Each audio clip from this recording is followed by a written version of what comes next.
In 1953, the average American family spent just 22% of their income on food. But for millions of working-class families across the South, the Midwest, and the rural hollows of Appalachia, even that number was a luxury they could not reach. They ate differently. They cooked differently. They stretched a dollar into a week's worth of meals using techniques and ingredients that have all but vanished from the American table. Number 7 on this list was once the most common weeknight dinner in the country. Number 3 was served in school cafeterias, church basement, and every farmhouse from Georgia to Iowa.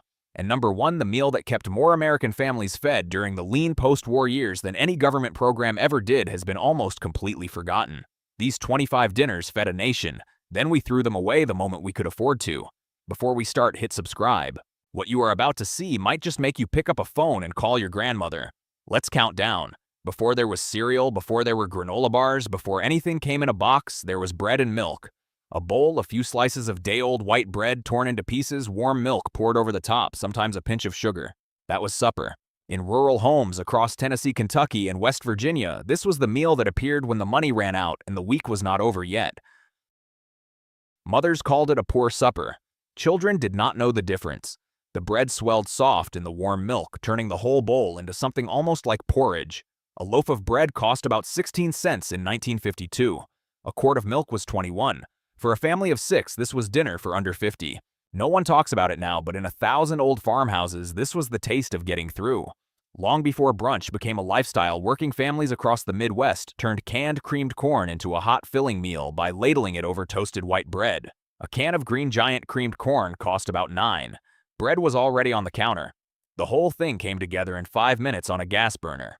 Mothers would heat the corn in a saucepan, season it with salt and a scrape of butter if there was any, and pour it thick and steaming over 2 slices of toast. Children ate it without complaint. It was sweet, warm, and filling enough to get through a cold winter evening. The toast soaked up the creamy corn liquid and turned almost custardy at the bottom. This was Tuesday night in the Midwest. Quick, cheap, and humble. Today it does not even appear in vintage cookbooks. It was too humble to write down. Number 23. Fried bologna sandwiches.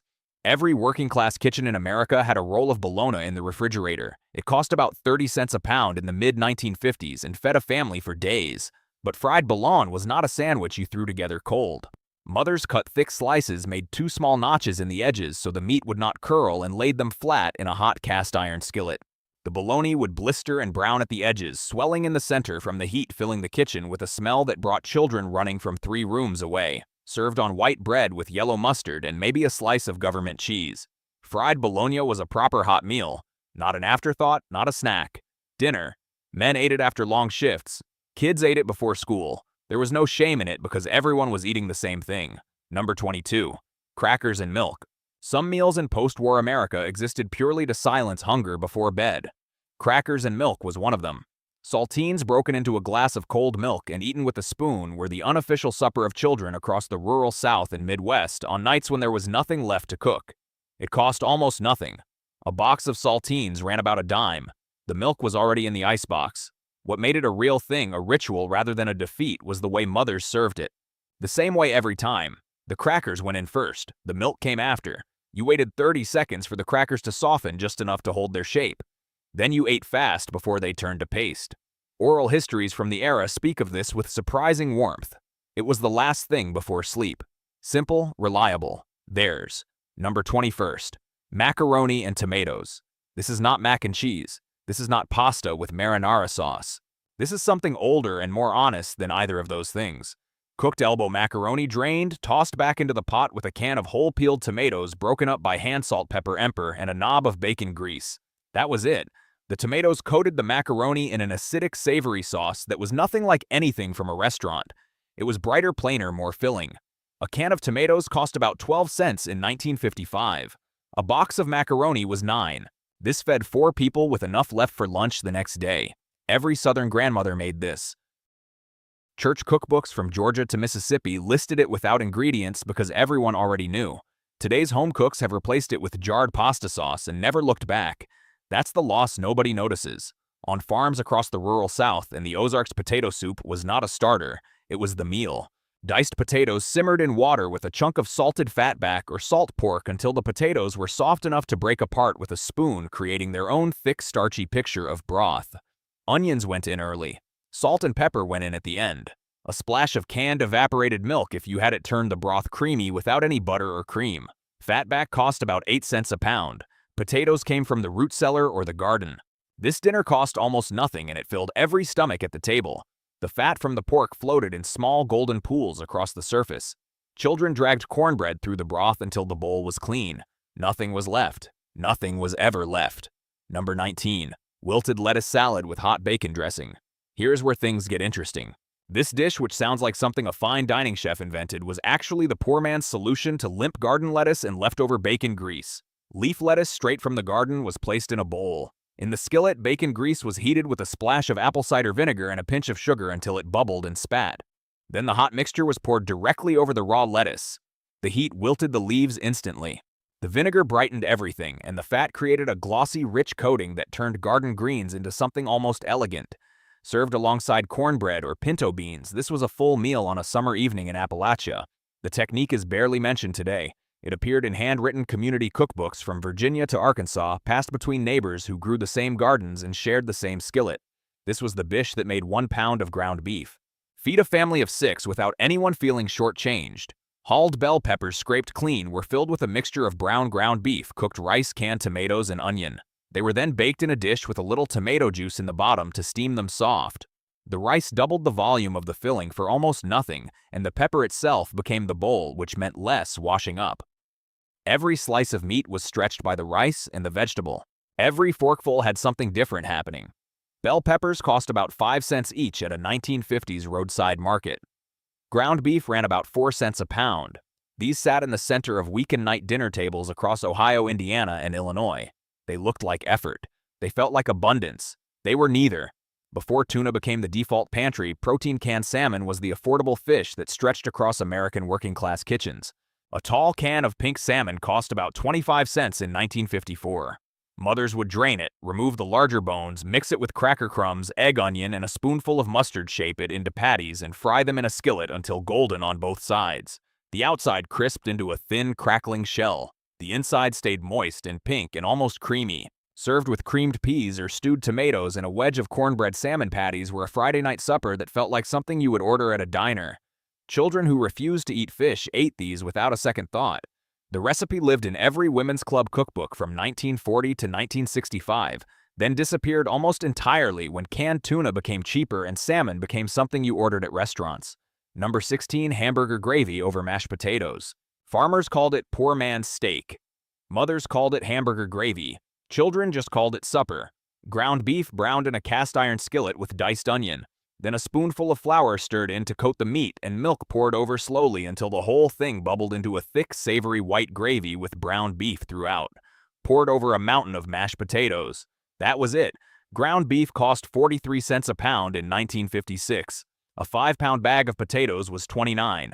This fed 6 people for under $1. The gravy soaked into the potatoes so that every bite carried both. It was heavy filling and deeply satisfying in the way that only food made of starch and fat can be. This appeared on dinner tables from Montana ranch kitchens to Detroit tenement apartments. It has no elegant name. It needed none. Number 15, salt pork and beans. First pattern break. Here is a meal that built the American working class and then got erased from it. Salt pork, a piece of heavily cured fatback about the size of a fist, went into a pot of dried navy beans soaked overnight. The pot then simmered for 3 to 4 hours until the beans turned soft and the broth became silky with rendered fat and pork flavor. A pound of dried navy beans cost about a dime. Salt pork was 12 cents a pound. This pot fed a family of 8 for 2 days. The beans absorbed the salt, the fat, and the deep cured pork flavor until they tasted like something far more expensive than what they were. Served with cornbread for sapping and sliced raw onion on the side. Every farm kitchen in the South and Midwest kept a crock of salt pork in the cellar. This was the meal that got people through hard winters, bad harvests, and weeks when the paycheck did not stretch. Today it is gone from the American table, almost entirely replaced by canned beans and jarred sauces. Nobody talks about what we lost when we stopped making it. Number 14, chicken and dumplings. In the Depression, a hen too old to lay was too valuable to waste. By the 1950s, stewing hens were still the cheapest chicken you could buy, about 15 cents a pound compared to 35 cents for a fryer. Mothers simmered them for 2 hours until the meat fell from the bone and the broth turned golden and rich. Then the dumplings went in. Not the rolled flat southern kind, the dropped kind. Spoonfuls of flour baking powder salt and milk dropped directly into the boiling broth where they swelled into pale, tender clouds that absorbed the chicken flavor from the inside out. The whole pot thickened into something between a soup and a stew. It was the meal that appeared when someone was sick, when a neighbor had a death in the family, when the weather turned cold and nothing else would do. It was care made edible. Across the mountain south, this was not a side dish. This was the meal. A pot of pinto beans started the night before, soaked, then simmered all day with a ham hock or a piece of salt pork seasoned with nothing but salt, pepper, and thyme. By supper time, the beans had broken down at the edges, thickening the pot liquor into a rich, dark broth that tasted nothing like the canned beans sold in supermarkets today. Cast iron skillet cornbread baked while the beans simmered. You crumbled the cornbread directly into the beans. You ate from a single bowl.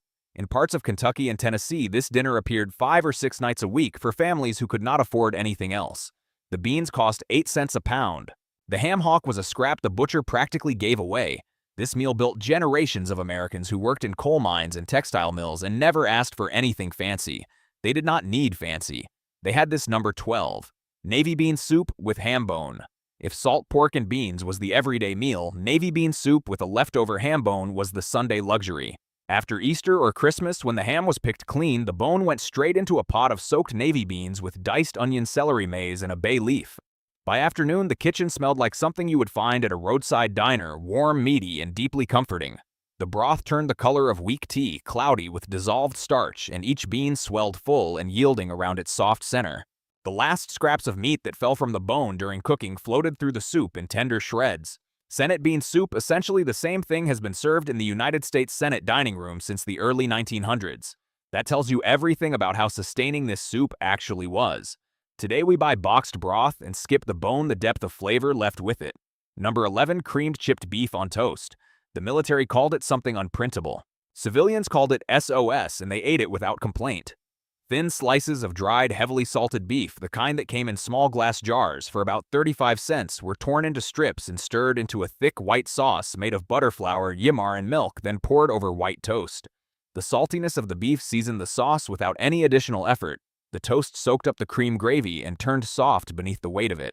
Every veteran who came home from Korea or World War II had eaten this for breakfast on a base somewhere. They brought the recipe home because it was fast and filling.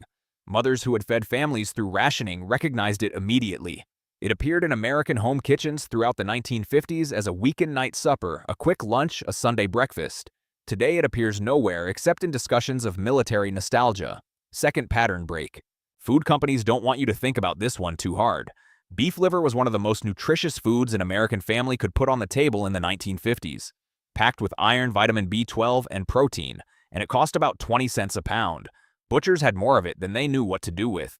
Mothers sliced it thin, dredged it in flour, and laid it into a hot skillet while sliced onions caramelized in a second pan. The liver cooked fast, 2 minutes aside. Any longer, and it turned tough and bitter, which is why a generation grew up hating it. Done right, it was mild and rich, the outside golden and slightly crisp, the inside still faintly pink. The onions went over the top in a pile. The whole thing sat in pan drippings, served with mashed potatoes and green beans. This was a complete, nourishing 30-cent meal. We stopped cooking it because we could afford not to. The nutrition didn't go anywhere. The knowledge did. In the low country of South Carolina and Georgia, Hoppin' John was not just food, it was tradition. It was superstition, and it was survival compressed into a single pot. Black-eyed peas cooked with a smoked ham hock, then were tossed with long-grain white rice and seasoned with salt and a pinch of red pepper. The rice absorbed the smoky, earthy broth from the peas, and the peas swelled until they split at their centers. The whole pot tasted of the South in a way that is almost impossible to describe to someone who did not grow up eating it. Eaten on New Year's Day, it brought good luck. Eaten on a Tuesday in February because there was nothing else, it brought dinner. Black-eyed peas cost 7 cents a pound in 1954. Rice was a pantry staple. This pot fed a large family for next to nothing and left them full. Today, Hoppin' John appears on restaurant menus as a Southern specialty. In the 1950s, it was what poor families in the Carolinas ate to stay alive. Number 8, scrapple. This is the one that makes people flinch. Scrapple is what Pennsylvania Dutch farmers made when they slaughtered a hog in November and could not afford to waste a single piece. Scraps of pork, the trimmings, the organ meat, the head meat moat simmered in water until the meat fell apart, then mixed with cornmeal and buckwheat flour and seasoned with sage, thyme, and black pepper. Poured into loaf pans and allowed to set firm overnight. The next morning, the loaf was sliced a quarter-inch thick and fried in a skillet until each side turned deep mahogany and crisp. It was served alongside fried eggs with a drizzle of maple syrup or a spoonful of apple butter. In Lancaster County and the Delaware Valley, this was the breakfast that launched working men into fields and factories. A loaf cost about 18 cents and lasted a week. Today you can find scrapple at a handful of specialty butchers in Pennsylvania. Everywhere else it has been forgotten entirely. Number 7. Split pea soup with ham. Third pattern break. No other dish in the American poor man's kitchen stretched as far as a pot of split pea soup made with a ham bone and dried split peas. Dried green peas cost 9 cents a pound in the mid-1950s. The ham bone come from whatever was left of Sunday dinner. Everything else, water, onion, carrot, a sabate leaf, came from the root cellar or the garden. The peas dissolved as they cooked, thickening the soup without any flour or cream, turning the broth a pale, earthy green. The ham bone released collagen into the broth as it simmered, giving the soup a body that coated a spoon and warmed a person from the sternum outward. You could feel it working. Children who refused to eat vegetables ate 2 bowls of this. Mothers made it on Sunday afternoon and fed the family from it through Tuesday. The whole batch cost about $30. No meal on this list gave more for less, and yet it has nearly vanished from American home cooking, replaced by canned Campbell soup that tastes of nothing in particular. Tomato gravy over biscuits was the weekday staple long before red-eye gravy and sausage gravy became the celebrated stars of Southern breakfast tables. Bacon grease in a cast-iron skillet. A spoonful of flour stirred in until it turned the color of a paper bag. Then a can of whole tomatoes crushed in by hand and a splash of water to bring the whole thing to a simmer. Salt, black pepper, and a pinch of sugar if the tomatoes were too sharp. Poured thick over split homemade biscuits. This was breakfast. Sometimes it was also supper. The tomatoes gave the gravy an acid brightness that cut through the richness of the lard biscuits beneath. Canned tomatoes cost about 12 cents in 1955. Flour and lard came from the 50-pound bag stored in every Southern pantry. This gravy appeared on tables in Georgia, Alabama, Mississippi, and Tennessee on nearly every morning that was not Sunday. It has all but disappeared.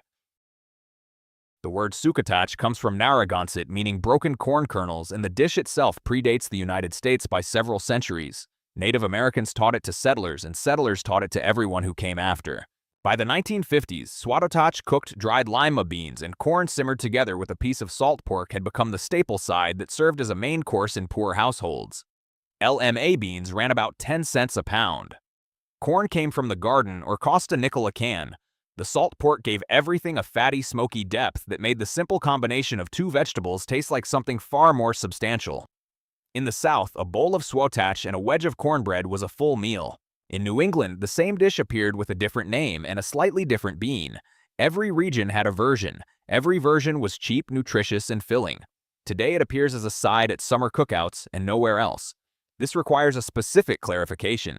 The modern version of fried potatoes, the breakfast hash, the roasted potato, wedge the home fry, is a side dish. In the 1950s, for millions of families, a cast-iron skillet full of sliced raw potatoes fried low and slow with a sliced onion and bacon grease until everything turned golden and the potatoes crisped at the edges was supper. Nothing alongside it. Maybe bread. Potatoes cost about $3 for a 50-pound bag at a farm market. Bacon grease was saved in a can on the stove. The onion came from the garden. The whole meal cost pennies and fed everyone at the table. The potatoes took on the flavor of the fat as they cooked, becoming something entirely different from a boiled potato. The onions caramelized into sweet, soft ribbons woven through the crisped starch. Children ate seconds. Fathers asked about thirds. This was not a meal of defeat. For families who had it every Wednesday, it was one of the best things they ate all week. If you understand this dish, you understand how the American South ate for the better part of 2 centuries. A large bunch of collarded greens or turnip greens or mustard greens washed and torn from their stems dropped into a pot with a piece of salt pork and just enough water to cover, then cooked low and slow for 1 to 2 hours until the greens wilted completely and the pot liquor, the dark salty mineral-rich liquid at the bottom, turned to the color of strong tea. The pot liquor was not a byproduct. It was the point. Cornbread was baked specifically to be crumbled into it and eaten with a spoon. The greens themselves were served alongside dark and soft and carrying the deep flavor of the cured pork. Salt pork cost about 12 cents a pound. A bunch of collards at a southern roadside stand was a dime. Nutritionists now know that collarded greens cooked this way retain remarkable amounts of calcium, iron, and folate. Poor southern families knew none of this. They knew it kept them strong. They were right. Every Friday in kitchens from Baltimore to Birmingham, a ham hock went into a pot of soaked black-eyed peas and simmered for the better part of the afternoon. The hock, the lower portion of the pig's leg, was almost entirely bone skin and cartilage. But what it released into the cooking water during those long hours was extraordinary. The broth turned rust-cold and deeply smoky, thick with gelatin from the skin and collagen from the joints. The peas drank it in. By the time supper was ready, the liquid was as satisfying as any stock you could make with 5 times the ingredients and twice the effort.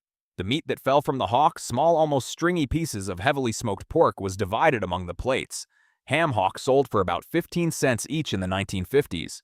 2 fed a family comfortably. Church cookbooks from the era list this as the first recipe, not because it was impressive, but because everyone needed to know how to make it. At the top of this list is something so plain, so unglamorous, so thoroughly stripped of everything modern food culture values that naming it almost feels like a disappointment. Bean soup. Not a specific regional version, not a named variety with a memorable story attached. Just dried beans, whatever kind was in the pantry, simmered in water with an onion, a bay leaf, and whatever scrap of cured pork was available, cooked until the beans broke down and thickened the water into something that could sustain human life through a long winter on almost nothing. This is the meal that appears in every American oral history of poverty from the Great Depression through the post-war years.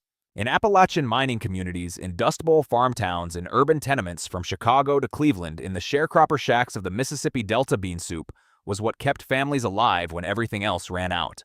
A pound of dried beans cost barely a few cents through most of the 1950s, and yet it could carry a family farther than foods 3 times as expensive. It fed 6 people, sometimes for 1 night, sometimes for 2. Sometimes with a heel of bread and a little cornbread beside it, long enough to quiet the fear that there would be nothing tomorrow. No packaged food in America has ever matched that bargain. Not in price, not in usefulness, not in what it meant. And that is the part people forget. Bean soup was never just beans and water. It was judgment. It was patience. It was knowing how long to soak, how low to simmer, when to add salt, when to leave the lid cracked, when the broth had crossed the line from thin to sustaining. It was the kind of kitchen knowledge that never came from a box and never needed a recipe card. It moved from mother to daughter, from grandmother to grandson, from one winter to the next. Then prosperity arrived, and with it came the great replacement. Cans, freezers, TV dinners, instant soups with bright labels and reassuring promises. Convenience did not merely change what America ate. It changed what America remembered. The old meals were not improved upon. They were abandoned. Not because they failed, but because they reminded people too much of the years when there had been no choice. That is why these dinners vanished so completely. They were too plain to romanticize and too common to preserve. Nobody framed them as heritage while the people who cooked them were still alive. Nobody wrote them down with the care reserved for pies, cakes, holiday roasts, and church suppers. But these were the meals that did the real work. These were the meals that kept the lights on in human form. Quiet food, functional food, honest food. So here is the challenge. This week, make one. Not the fanciest one. Not the one that feels safest. Make the one that sounds a little too plain to be worth your time. Fry the potatoes. Bake the cornbread. Stir the hamburger gravy. Simmer the beans until the whole kitchen smells like somebody older than you is about to walk through the door. And then pay attention. Notice how many of these meals are still good. Notice how many of them do exactly what dinner was always supposed to do. Fill the table. Stretch the week. Make enough. Leave nobody hungry. Because these were never consolation meals. They were not culinary mistakes. They were not embarrassing little footnotes on the way to modern abundance. They were American dinners, real ones. And for millions of families, they were the difference between getting through and going without. Drop in the comments which one you would actually try. The salmon patties, the split pea soup, the fried bologna, the beans. Because once you understand why people kept making these meals, you start to understand something bigger than food. You understand the country they built with them. And you understand what we lost when we decided that cheap, fast, and modern should replace everything that had once been enough.